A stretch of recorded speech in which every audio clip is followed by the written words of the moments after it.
Bonsoir, bonsoir, bonjour, c'est Congo News 24. Bande Konanga, comme toujours avant de commencer notre émission, nous disons merci à Dieu. Nous disons merci à nos chers abonnés et téléspectateurs qui nous suivent partout dans le monde et en RDC. Bande Konanga, soyez les bienvenus. À la une, chers téléspectateurs, on va commencer cette émission Bandeko avec l'investiture de Tshisekedi. Suivez les préparations en direct du stade des Martyrs. Bogoyoka ba préparation ndenge na ndenge. Alors Bandeko Bogoyoka pe Patrick Mouyaya. Tous à la connecter Bandeko. Deuxième point, chers téléspectateurs. Attaque de phare d'ici. Drone pour cible une position de RDR 23. Bandeko ba panzani mabe.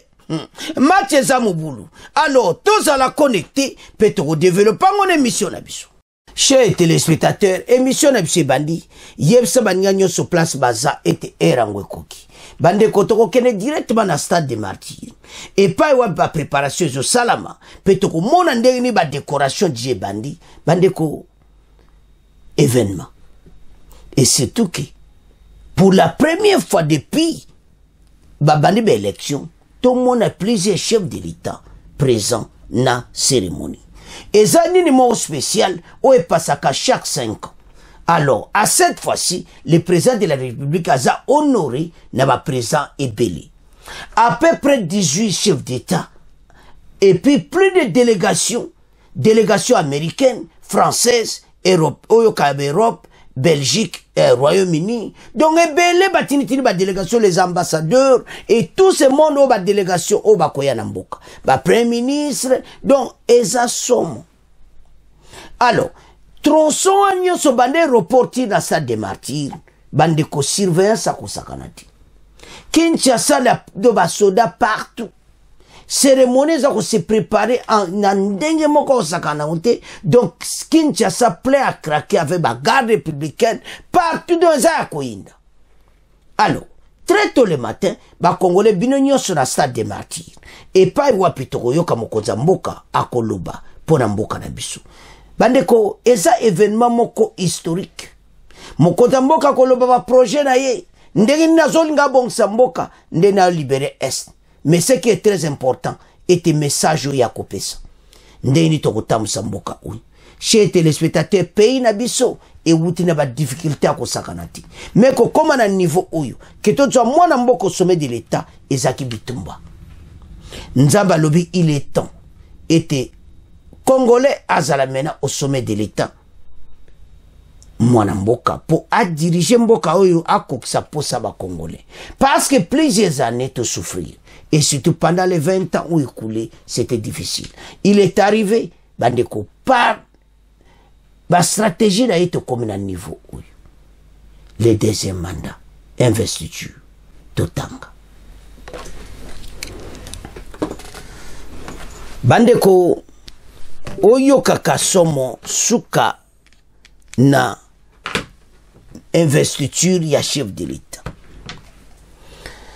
Bokoyoka tokoti la bino, bokoyoka bakoloba si comment la préparation de Salama. Dans le cadre de cette cérémonie, bandeko d'investiture prévue pour ce samedi 20 janvier, 18 chefs d'État ont confirmé leur participation à l'avènement marquant le début du deuxième mandat de Félix Tshisekedi, République démocratique du Congo. Selon Serge, le responsable de l'organisation de la cérémonie, 2 vice-présidents et 4 anciens chefs d'État seront également présents accompagnés de délégations de très haut niveau. Naba ancien chef d'État, Boba Zalaka ba présent Kalabazako, Yamakamweza Kitoko. Le stade des Martyrs de Pentecôte a été sélectionné comme le lieu de la cérémonie des prestations de serment de Félix Tshisekedi pour son second et dernier mandat à la tête de la République démocratique du Congo. Les travaux se poursuivent sur place afin de garantir que ces lieux emblématiques soient à la hauteur de l'importance de l'avènement et se produit une seule fois dans tous les 5 ans. Interrogé sur les raisons qui ont conduit au choix du stade des Martyrs, Serge Chibangu, au responsable du président de la République, Monana Temina Patrick Mouyaya, a expliqué. Ndeni Yangweko Salama. Il a révélé le choix et les motifs, démontrer la communion entre Tshisekedi et le peuple congolais. Parce que, makambo za kusakanati, pays na biso, to uti na makambo ebele, mena tozo vivre makambo kitoko. Pays oyo, il fallait makambo kitoko et salama. Pour monde et le mona ki, oka bango, kaka biso. Kitoko, le commandant suprême, akozala, et tokomona ndenge nini, kozala, pe tokomona parade, ya FARDC, bakozala wana. Donc, makambo kozala bien, mais l'autre ça va congolais. Et l'autre c'est très important. Et ça qui pays oyo, et ça qui est na direction à kitoko, pe mboka na biso, tokomona on a niveau mususu. Alors, il s'agit d'abord de monter l'adhésion du peuple congolais, comment les actes liés au chef de l'État seront publics. Alors, bino pesier banda, makama chef de l'État sera populaire. A kozala 80 000 spectateurs, bakoton sa stade, bakouta à l'intérieur bakozala wana. Alors, sans plus tarder, Toyoka, ndeni makango zoleka na stade des martyrs, bon, auto avancé parce que, balobi que parade militaire pe kozala. Makambo za minene. Alors, oyo kaka, mokonza mboka akoloba. Makambo nina koloba. Eza clairement, oyo mboka na biso touti na yango. Peuple oyo awuti musika tito koma na niveau toza. D'autant tokomona lobby ekozala vraiment solo. Bagepa FARDC. Donc ozoka masolo pena ba nouveau recrue pe je crois bien bango pe bakozala ko tambola. Donc devant les chefs de l'État, na ba chef d'État au baza sur place. Et puis bokoyoka nde bako expliquer cérémonie ndeni ezali pe ndeni makamango za koleka. Et kozala bien parce que bon mon stade donné kozala plein à craquer. Pe congolais nyonso ako jouir, ako mona oui, c'est ça. Makambango ndenge to sengela kizala. Alors, sans plus tarder, Tolanda préparation bon auto avancé. Bonsoir à tous. Prestation des serments de Félix-Antoine Tshisekedi, c'est samedi 20 janvier ici à Kinshasa. La cérémonie se déroulera au stade de martyrs de la Pentecôte en présence de plusieurs personnalités politiques qui feront les déplacements de Kinshasa. Si plusieurs travaux de réaménagement des infrastructures s'effectuent tout autour de cet édifice, beaucoup reste encore à faire à moins de 24 heures de cet événement. Constat de Paul Matendo, voici son reportage. Sur l'avenue des Tuileries, en partant du centre-ville, Al-Barak, une entreprise privée s'active à nettoyer cette allée qui débouche jusqu'au stade des martyrs de la Pentecôte. À l'entrée de cet édifice, des agents du ministère de l'Environnement et Développement durable, vêtus de chasubles de couleur verte, entassent des ordures qui sont évacuées par la suite par l'Office des voiries et drainage. Certains parmi eux renouvellent les couleurs des séparateurs et des bordures. Sur avenue à Sousa, à quelques mètres du stade des martyrs, les caniveaux sont curés. Le boulevard Triomphal, l'un des itinéraires que pourront prendre les officiels, est soigneusement balayé. Par contre, au rond-point des Tuileries, des travaux de réaménagement de cet espace qui s'y déroulent sont loin de finir ce soir. D'autres voies d'accès vers le stade présentent encore des nids de poules. C'est le cas des avenues Nyangwe et Kabinda. Des flaques d'eau rendent la circulation pénible. Déjà ce jeudi 18 janvier, Serge Tchibangu, superviseur de ces travaux, a affirmé que les parcours compris entre l'aéroport international d'Indjili et les sites qui vont accueillir les visiteurs, parmi lesquels des chefs d'État africains, est réfectionné.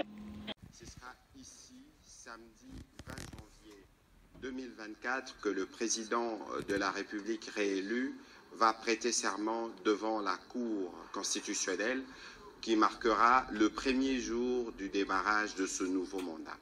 Vous savez tous que nous sortons d'un processus électoral qui a été sanctionné par la victoire massive du président de la République avec plus de 73% au terme d'un processus équitable où nous avions eu 26 candidats qui ont tous pu concourir et traverser la République démocratique du Congo.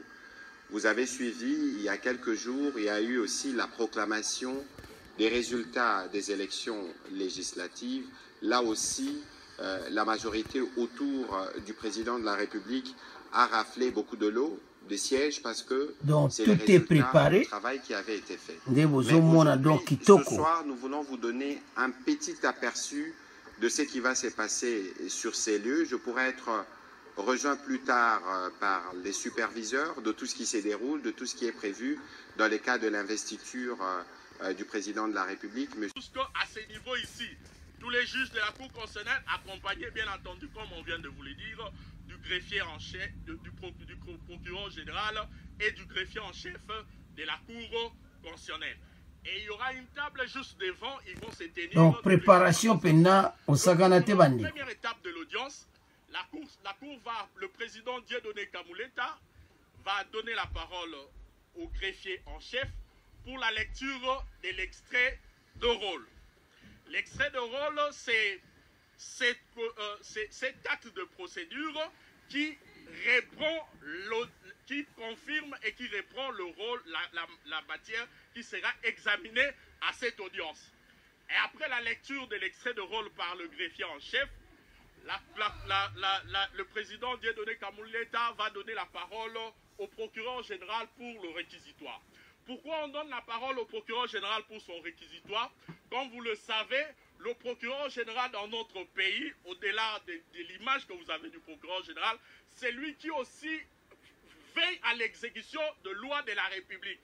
C'est ainsi que le procureur général, en prenant sa parole, il va rappeler les termes de l'article 74 de la Constitution pour dire, monsieur le membre de la Cour, la Constitution vous oblige de recevoir les serments du nouveau président élu. Juste après le réquisitoire du procureur général, la Cour va cette fois-là accorder la parole au président élu pour sa prestation des serments. Et je ne vais pas vous prendre trop de temps, l'article 74 reprend la formule. C'est une formule sacrée consacrée qui est reprise dans la Constitution. Le président de la République ne peut que lire ce qui est écrit dans la Constitution. Et en levant la main, le président de la République va prêter son serment en disant « moi, tel et ainsi de suite ». Et après la prestation des serments du président de la République, la Cour va reprendre encore la parole pour cette fois-là prendre acte. Il s'agit d'un arrêt de la Cour parce que la Cour statue par arrêt. Le ciel symbolise la confiance. En d'autres termes, en prenant acte du serment du président de la République, du fait de cette couleur, la fourrure léopard symbolise le pouvoir. En d'autres termes, le juge de la Cour constitutionnelle, c'est un symbolique, ils seront en train de pas faire passer un message à la nation pour dire que nous qui symbolisons confiance. Et pas seulement, je vous prie de vous rasseoir, les journalistes n'auront pas malheureusement les privilèges de vous poser des questions ce soir parce que il y a une magie dans la solennité qui est cachée derrière. On ne saura pas aller dans le détail. Aujourd'hui, nous voulons vous donner un aperçu pour que les milliers des Congolais qui sont à Kinshasa et certains qui sont à l'intérieur du pays, parce que nous voyons certaines délégations sont en train d'arriver pour participer. Nous voulons que les Congolais viennent ces jours-là découvrir les rituels républicains, mais aussi tout ce qui est prévu. C'est qu'il y aura évidemment dans les genres de cérémonie un défilé militaire qui va accompagner la solennité de l'événement parce que vous savez que le président de la République, c'est le commandant suprême de forces armées de la République démocratique du Congo et donc c'est lui qui va aussi recevoir... Donc, parade militaire Kozala. Mais tout cela se fera dans une ambiance, vous avez vu tout à l'heure à côté l'orchestre philharmonique prendre place, mais pas seulement, un culte écuménique, vous connaissez nos traditions, et pour cette investiture, il y aura une place, y compris pour les autorités traditionnelles, parce que la thématique que nous avons mise en place, que le président de la République a voulu mettre autour de cette grande messe, si je peux me permettre, c'est l'unité de la RDC, c'est la RDC dans sa diversité, c'est la RDC qui consolide sa marche vers sa démocratie. Nous aurons une dizaine, voire une vingtaine de chefs d'État qui vont participer. Vous avez déjà suivi la cascade des messages de félicitations qui sont arrivés de partout au monde. Vous avez suivi encore il y a 2 jours, le président américain a publié une dépêche où il annonce l'arrivée d'une délégation de haut niveau du gouvernement américain.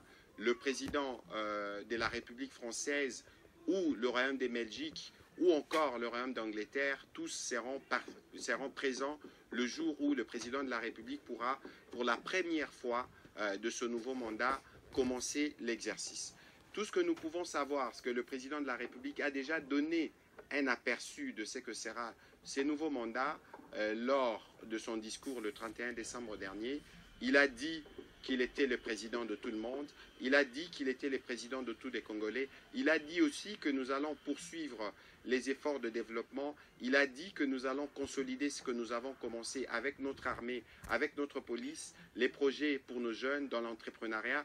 Le mandat qui vient, c'est un mandat qui marquera véritablement la consolidation des acquis et qui sera sûrement, dans les jours qui viennent, témoin de la grandeur retrouvée de la République démocratique du Congo. Bande Kotolandi Bissonyonso, les préparations de l'année Patrick Mouyaya.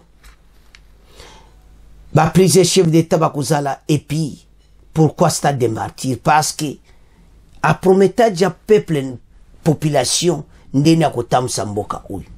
Devant les 5 ans, ils ont défi à Kosakanate. Fachazana makamou, il faut l'accepter par Congolais, ndenge kozala. Comment? Ndenge nini akome mamboka oyo? L'Est wanezala d'abord délivré. Peuple, to récupérer ba territoire nyo s'occuper. Numéro 2, akosola na ba Congolais. Koyebi sabango ndeni azobongsa mboka na 145 territoires. Akoyesa ba Congolais ndeni azobongsa social ba Congolais parce que dossier oye wumeli. Mais deuxième mandat makambo kozala. Congolais la muka. Makambo eza tellement ebeli, pays eza tellement na ba défi, mokonza mboka zo salefo.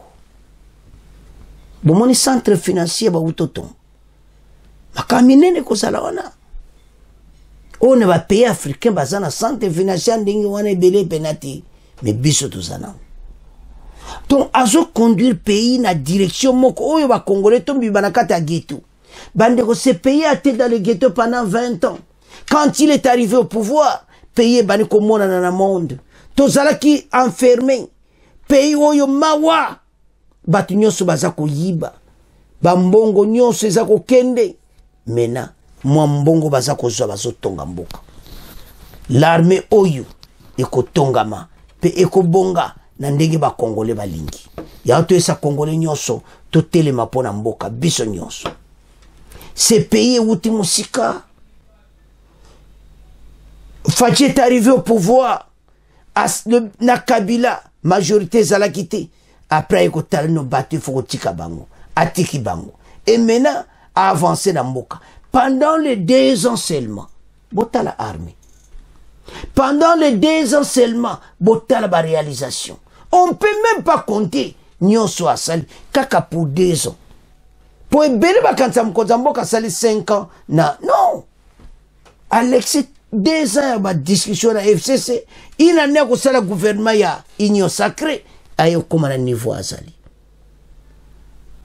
Maintenant Fatia Kosaka lokola 7 ans au pouvoir. Soto yesi ba Congolais bo kabele 3 ans on a à perdre. Nana kopesa. Ba na la constitution. Alors, deuxième mandat oyo ba obenga pe dernier mandat, ezana makambo ebele ba ko changer constitution. Constitution na biso ezana makambo ebele eza malamuti. Pays eza bloqué. Un groupe ba tuba payer en otage. Mena to récupérer. Moi, je suis au sommet de l'État. Kitoko. Umoni. Ya to esa ba Congolais to la muka. To telema. Pays oyo eza pays ya kosakana te. Pays oyo eza na makambo ebele. Oyo Congolais akoko sepela. Mais sozo tala makambo oyo tali bato le mais. Ces gens. Maintenant va comme na suka.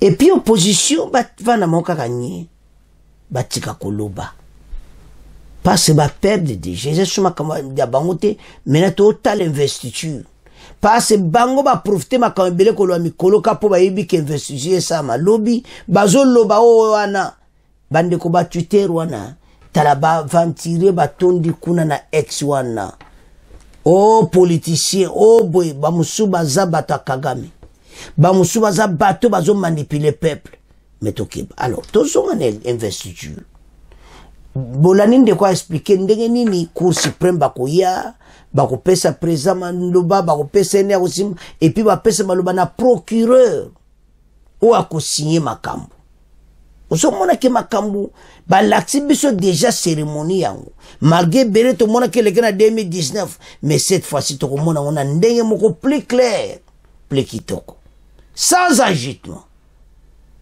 Voilà le début du deuxième mandat. Bandeko commentaire mingi ati to komo tika ngona bien pour lobby makambo ko yinda surtout l'herba ba yoka ba lobby na ba soda ba kotambola makambo za mindeto lo ba kincha seza ya kuyinda moto azana kin donc sécurité kota stade de martyr blindé boya komeka passe banguna Congo balaliti bandoki ya Congo balaliti mais bayeba ete et comme temps mwana mboka au sommet de l'État. Alors tokomo tika ngona bino tokomo kende na deuxième point bandeko tokomi na deuxième point na biso attaque ya FARDC attaquer bango bandeko drone ciblé position ya M23 RDF place bavana ki na armée rwandaise ba Panzani base nyonso eza détruite to éviter sur combien de morts ndenge bazamba zo vivre yango mikolo bakosila bango nyonso jusqu'à ce que bakotia maboko likolo ke c'est fini yango toujours ça va congolais ke batu oyo bakop na bango wana o baza kosala na ba manipulation baza lisu bakowumela te baza kosila.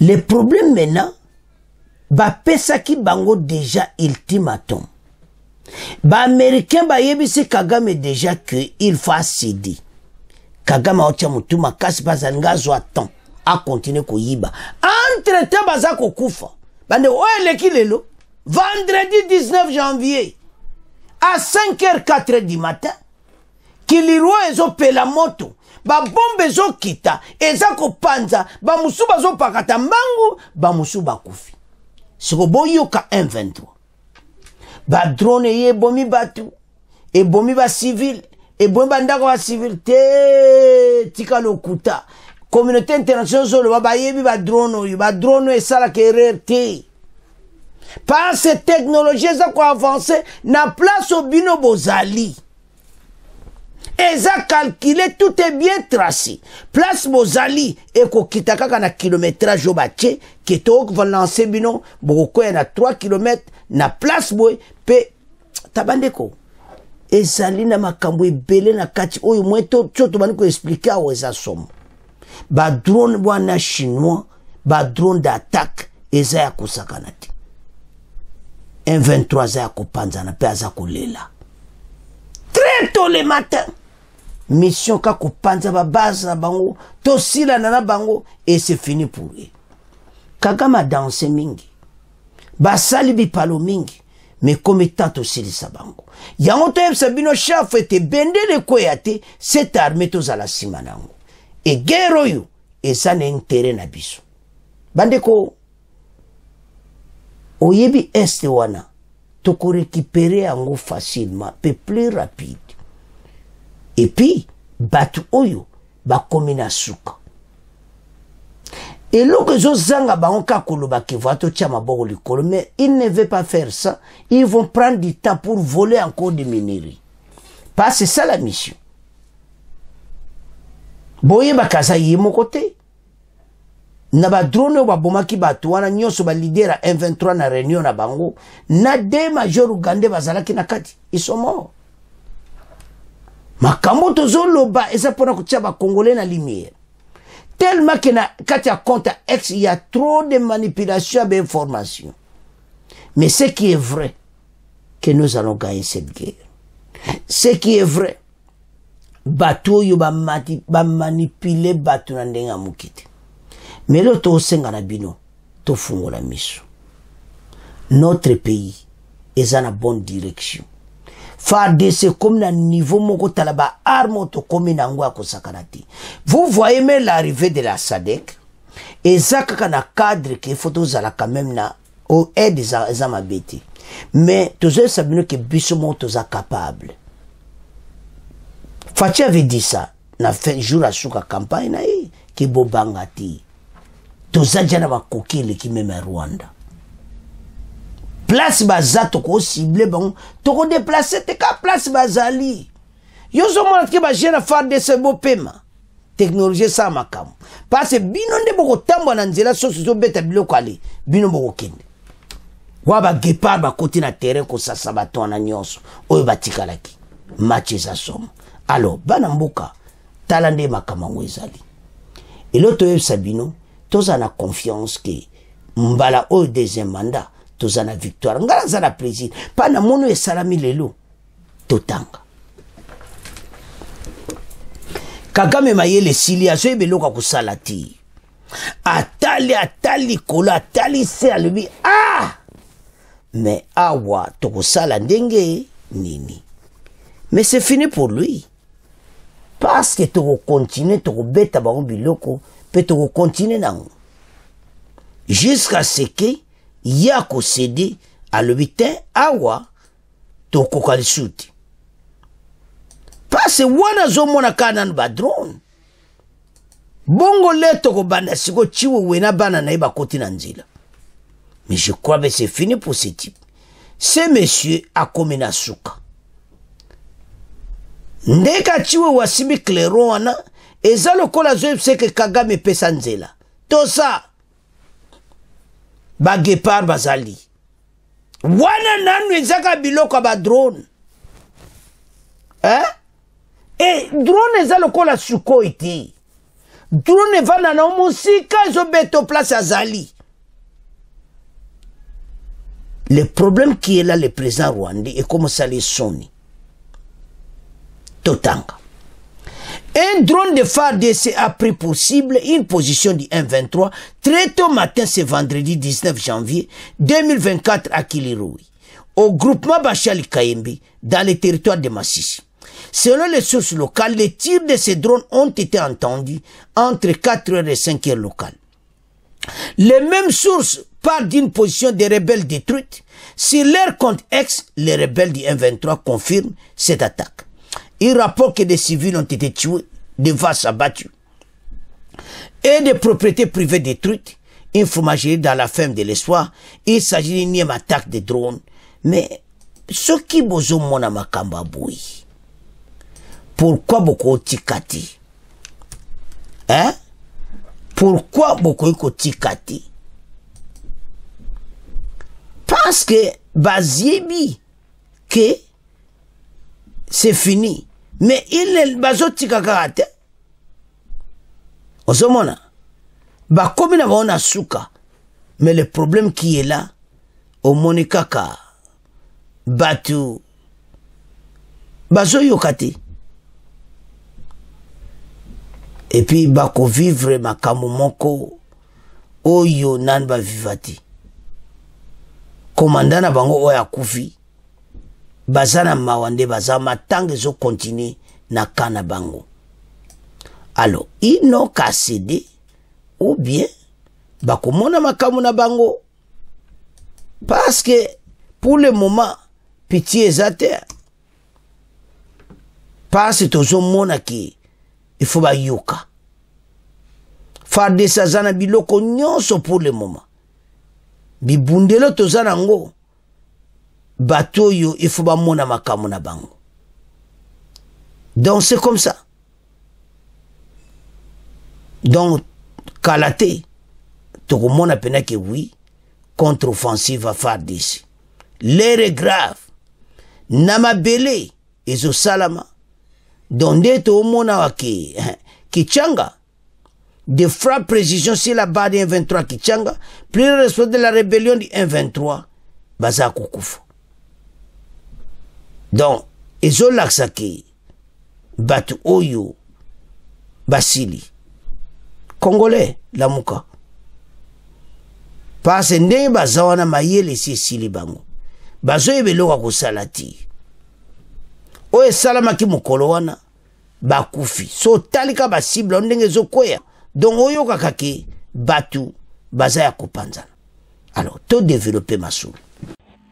Restons au Nord Kivu pour parler d'une autre position des rebelles, j'y arrive, M23, qui ont été la cible des tirs d'un drone de l'armée congolaise à Kilolirwe très tôt ce vendredi. C'est dans les territoires des Massissi, groupement Bachali Kaembe. Selon les sources locales, c'était entre 4 heures et 5 heures locales. Ces sources parlent d'une position des rebelles détruite. Sur leur compte X, les rebelles du M23 qui confirment l'information parlent plutôt des propriétés privées des civils et des vaches qui ont été tuées. Ils mentionnent aussi des maisons, y compris une fromagerie, qui ont été détruites dans la ferme de l'Espoir. Rappelons qu'il s'agit d'une énième attaque par drone de l'armée congolaise qui vient de subir la rébellion du M23. Bandeko totangi wana biso nyonso. Ba drone wana ekalkilaka de loin. Ndenge bolandi. Et panzaka penza. Donc, ba komi na situation moko difficile. Bazo lukandeni mbanga kosala autrement te parce que tellement tout c'est ciblé. Ndenge zo quitter la bino donc bozo comprendre te. Et loko zo uta likolo et uta likolo ya boete honnête suko e yeba wa moni suko ezo ya bakimi. Mais o ezana ngo musika kaka mona mbamo bombe bimena kata pale. Bozo manteke bakosila. Alors, maintenant Kagame et ses hommes bakomi na suka. Bazo yeba te loni bakosala. Bazo yeba te ndeni bakomi ya makambo alwe etokufia kabisa. C'est beaucoup kufako. Parce boza batitu. Boli kotika te pona bino bolinka bokende na makambo ti soki wapi. Congolais bolamuka. Pays za la direction kitoko. Problème etikali awa ndebo mono sadeka yetu sa biso dia tozana biso premier il faut mutu moko aza il faut tozana mutu do pays moko à côté na biso moi bilo amekemi ki otokosa mo erepe bango pe bakoko aider biso parce Uganda na Rwanda ba banda ba jona mboka na biso kala bon comprendre que loko sale 30 ans ko silisa yango eza facilité. Ba konti bazo kende ba stratégie nde bozo mona na ba imako panza banko ko do baza ko panzana. Voilà comment ils ont été détruits. Bandeko eloko tosolo ba congolais tolamuka. Po beaucoup ka koloba mingi pona mboka ete FARDC comme bien. Comme ça, bateau, tout va comprendre que, hey, Congolais n'y a comme mon vérité. Parce que le message à l'okutape l'équimingi. Pour nous démoraliser l'armée na biso. Il y a un biso te opé ça qui armée comme bien. Armée wana za sourire. Azana guerre mais aibi ki tozana bibundi na likolo na yase. Kichanga wana mushaki partout na kalate saka mushaki kichanga et c'est tout kalate tozong bako vivre ngo mais congolais bolamuka pe bomona musika ete pays ezoke na direction kitoko. Alors chez téléspectateurs o baloba ke se yindi match ezana cannabis bino nde bolamuka parce que ndeto lana ba image tozomona ke to ga ngero yo na ndenga kitoko bandeko.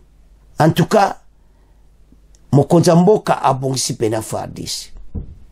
Alors, c'est à ce point où bani ko koma na fait mission. So nano s'abonner te s'abonner. Bon continuez ko partager. Au revoir. À la prochaine.